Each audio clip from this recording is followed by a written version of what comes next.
Hey everybody, I'm Bede, aka The Terrible Australian, and welcome to the 7th edition of my DVD and Blu-ray updates. You probably noticed a bit of a change in background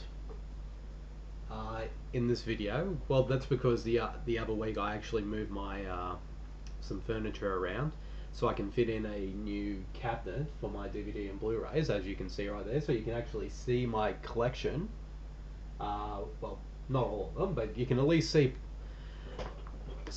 some of them anyway. So, but there's about 2 cabinets worth of DVDs and Blu-rays there. So I had to move some stuff, some furniture around, like my computer desk and all that around to another direction. So I'm able to sort of fit that all in. So you'll be seeing everything from this angle now. So be a bit weird, but you know, change is always good. But anyways, now let's get on to the update for this video. Now for this one, I'm going to be talking about all the DVDs and Blu-rays that I recently bought from over the US, either through Amazon or by other means. So let's get right into it. First up is a 2-pack, a double feature of Capote and In Cold Blood. This one was a bit expensive to buy. I think it was like around $30 US to buy, but and believe it or not, there was actually only one copy left of this before they sort of sold out, so I was able to grab the very last copy, thank goodness. Yeah, it's sort of features both the 2005 Oscar-winning film Capote, with starring the late Philip Seymour Hoffman in his Oscar-winning role, and as well as In Cold Blood, the 60s film In Cold Blood, because, well, if you've seen either of those films, you would already know that Capote is about author Truman Capote, about him writing his novel In Cold Blood. And of course, I think it's a pretty cool idea that they actually put both the biography of his life and as well as the film that was based on his book on the same Blu-ray, or I think it's 2 discs, sorry, in a special pack together, because I think that's a pretty cool idea. The Capote disc has a lot of special features on it, but In Cold Blood is just bare bones. But when you kind of think about it, having In Cold Blood together with Capote is kind of like a very extra special kind of feature anyway, because you have, after you watch Capote, you can see the movie version of his book. They're both terrific films. They were In Cold Blood is an absolutely terrific and chilling film, and Capote was just a really great biography, and Philip Seymour Hoffman definitely deserved the Oscar for his performance in this. It's a great film. I'm not sure if this is still available anywhere. I assume it is, but it'll probably be a bit more expensive to buy. But I definitely can't wait to rewatch these two. It's been a while since I actually seen Capote. I think it's been about 8 years since I last seen it, so definitely look forward to rewatching these again. Next up is High Tension. Now this is actually a rebuy. I actually had the DVD for a while, but I decided to upgrade to Blu-ray. Actually, the next few Blu-rays that I'll be showing are upgrades from DVD. High Tension, now anyone who knows me should know that I'm not the biggest fan of French horror films. I don't know, they've just never really appealed to me. But only 2 of it have, in my opinion, I would consider actually really good French horror films, and those are Inside. Well, actually no, there's a couple, sort of older ones like Eyes Without a Face and Brotherhood of the Wolf, but I mean in more sort of recent years. Like Inside is definitely, if I'm talking about recent French horror films, Inside is definitely the best one, followed up with this one, High Tension, which is kind of the film that really kick-started the whole sort of French new wave of horror. I really like this film. It's really intense. It's very well directed. Great performance from Cécile de France. And when you're watching this, you can tell that director Alexandre Aja is going to have a big career ahead of him as a horror director. Not a big fan of the ending. Like I've sort of warmed up to it now since I first saw it, but I still think it's unnecessary. Like, it's definitely the most unnecessary twist of all time. It's so unnecessary that even M. Night Shyamalan rolled his eyes when he saw it. But it's still a really great film. and I definitely look forward to checking this out on Blu-ray. So, and another rebuy, another upgrade from DVD to Blu-ray is Clerks 2. I recently bought Clerks on Blu-ray. I upgraded that one to Blu-ray as well a few months ago, so I figured I might as well get Clerks 2 while I'm at it. It's not as good as the first Clerks, but in its own way, it's still a great film. Really hilarious. Like getting to see Dante and Randall once again, like so many years after the previous film, it was pretty awesome. And as well as sort of the new, seeing Jay and Silent Bob returning as well, and also new characters as well. Like Rosario Dawson is in the film as well, and she does a great job. It's funny, it's sweet, it's pretty tasteless, but in a good way, and it's also surprisingly quite moving as well. So that's Clerks 2. Great sequel. Not as great as the first one, but still pretty damn good its own right. And next up is The Grapes of Wrath. Going old, still definitely going into the classic territory now. Now, I first saw this a couple years ago, probably 3-4 years ago for the first. Yeah, about. Actually, I take that back, 5 years ago. And I was very impressed by this film. It's an absolutely fantastic film. Henry Fonda is terrific in it, and it's just a great film that sort of shows life, what life was like in the US at the time of the Depression, and it does it in a way that felt very authentic and real. So, and it's just a fantastic film, brilliantly performed by everybody else, and brilliantly directed, written.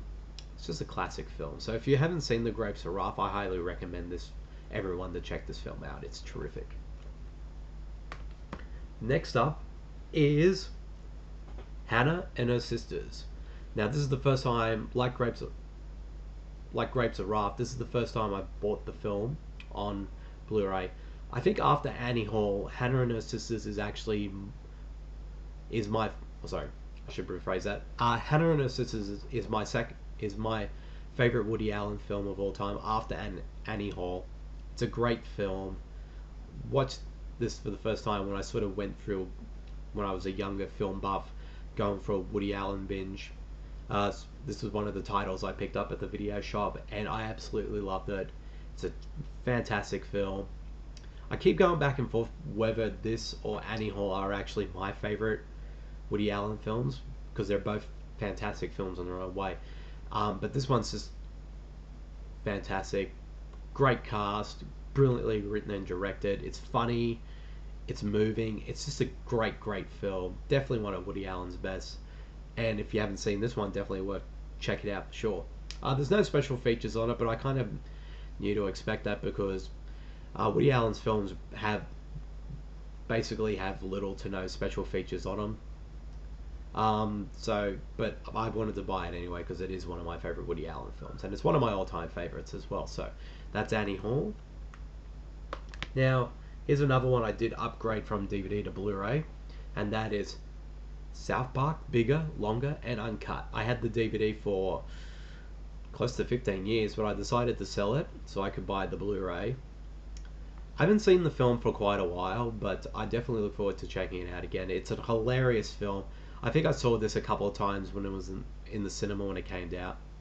It's definitely one of the funniest films I've ever seen, and it's just fantastic, great satire. And if you love South Park the show, you'll definitely love this movie if you haven't already seen it, of course. And also, it's cool to kind of see the Trey Parker and Matt Stone just unleash this show on the big screen, like going further with it than they would have on their own on TV. So I look forward to checking this out. And it also has a couple little special features, and it also actually has a full audio commentary from Trey Parker and Matt Stone that actually goes throughout the entire feature. So I really look forward to listening to that. Sorry about that. Next up is Running Scared. I saw this film about 8 years ago when it came out. I really dug this film a lot. It's batshit insane, but I really dug it a lot. It's pretty intense, and it's visually stylish. It's over the top. It's darkly funny as well, but it's just a great sort of action thriller with the late Paul Walker, who stars in this, actually gives, in my opinion, his best performance, and it actually proves that the guy, regardless what you think of him as an actor, he actually had the chops to be the chops as an actor, and really good supporting cast. And it also this was the first film that introduced me to Vera Farmiga, who I've been a huge fan of ever since. This is a great little film, very underrated. I can understand why some people would hate it, because it is pretty full on and it's kind of weird and strange as well, but I really dug this film and I look forward to checking this out again as well. And next up is A Streetcar Named Desire. I've seen this film twice now. It's an excellent film. And what can I say about Streetcar Named Desire? It's just a great, great, great, great film, and it's one of the classics of all time. The performances are all great. The writing is fantastic. But of course, the star, of course, is Marlon Brando, who's just gives probably one of the greatest performances I've ever seen as Stanley in this film. And it's kind of weird that everybody else in the film won Oscars for their performances except for him, and it's kind of strange that he didn't win. He would go on to win two more later on after this film, but the fact that he didn't win for this film is pretty bizarre. But other than that, it's got a lot of special features on it as well, and it's also as you can see, it's in a digibook case, and I definitely look forward to rewatching this again. It's been a while since I've seen this one as well, so definitely look forward to checking this one out again. And now, for this video, this is the big one, the very big one for this video. It's one I've had for a little bit longer, but I was waiting for the right opportunity to put this in one of these videos, and that, of course, is the Friday the 13th, the complete collection. Now, I'm a huge Friday the 13th fan. I love the series. I love Jason Voorhees. And believe it or not, if you've heard my podcast, you would actually know that the Friday the 13th films were actually the films that made me become a huge horror fan. It was Part 7. Part 7, I used to hate horror films when I was younger, but it was actually after watching Part 7 that my life changed, believe it or not, and I just became a huge horror fan because of Part 7, but just really this entire series. And when I heard this was coming out, the entire collection was coming out on Blu-ray, I had to buy it. I only had a few, like probably on Blu-ray with the other films. I think I only had the first film, 2, 3, and the remake. I hadn't gotten around to get Freddy vs. Jason yet, but I sort of sold those ones and I decided to trade those up so I could buy this. It's in a collection tin, has all the films. It doesn't have anything new in terms of special features, because a lot of the special features have appeared on other Blu-ray releases and DVD releases and all that, which I can understand why a lot of fans were pissed off when they got this. But for me personally, I never actually bought any of the Friday, as much as I love the series, I never actually bought any of the series on DVD, and like I said before, I only had a couple of the movies on Blu-ray, so it doesn't bother me at all that all the supplements are actually transported from the DVDs, Blu-rays onto this package as well. So that doesn't bother me as well, as long as I get the whole series in HD. So it's a great series. It has a lot of cool stuff in it. Like there's a booklet. I don't know if you can see that. It's got a booklet. So you've got a Crystal Lake merit badge.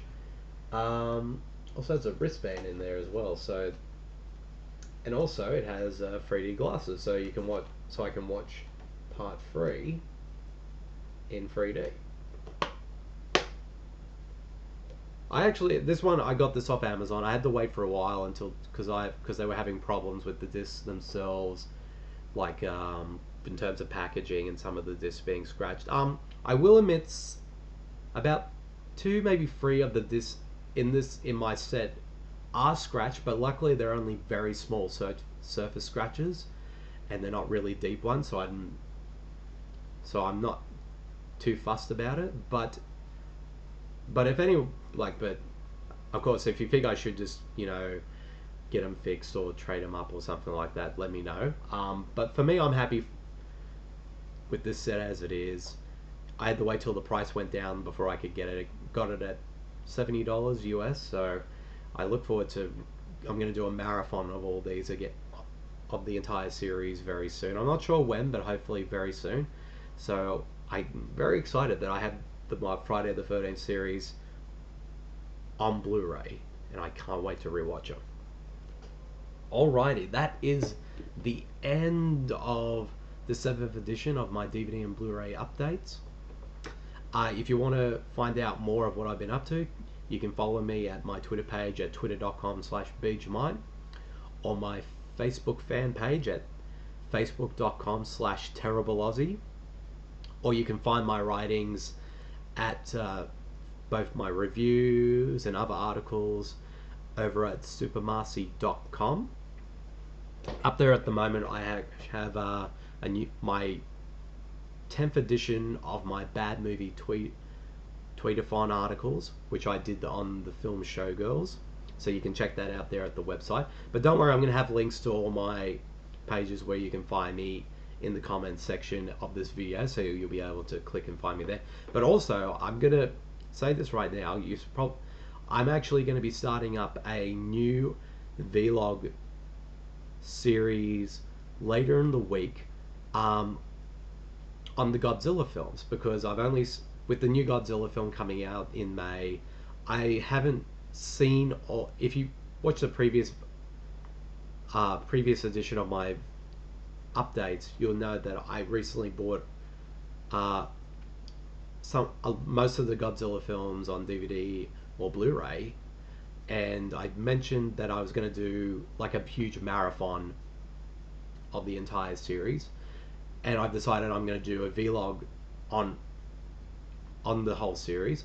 So I'm going to be watching all the Godzilla films, as well as including special inclusions of the US version of Gojira, Godzilla King of the Monsters, the US version of Return of Godzilla, Godzilla in 1985, and I'm also going to include Roland Emmerich's much alleged American Godzilla remake as well. So I'm going to watch those three and all the other Godzilla films in the lead up to the new one, and I'm going to be doing all vlog reviews on all of them.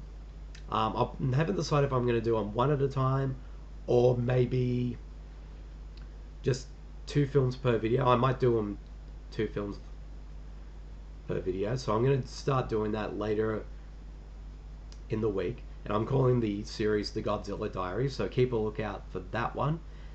And also keep a lookout, and I'm going to have another DVD Blu-ray update video sometime in the next week or so keep a lookout for that.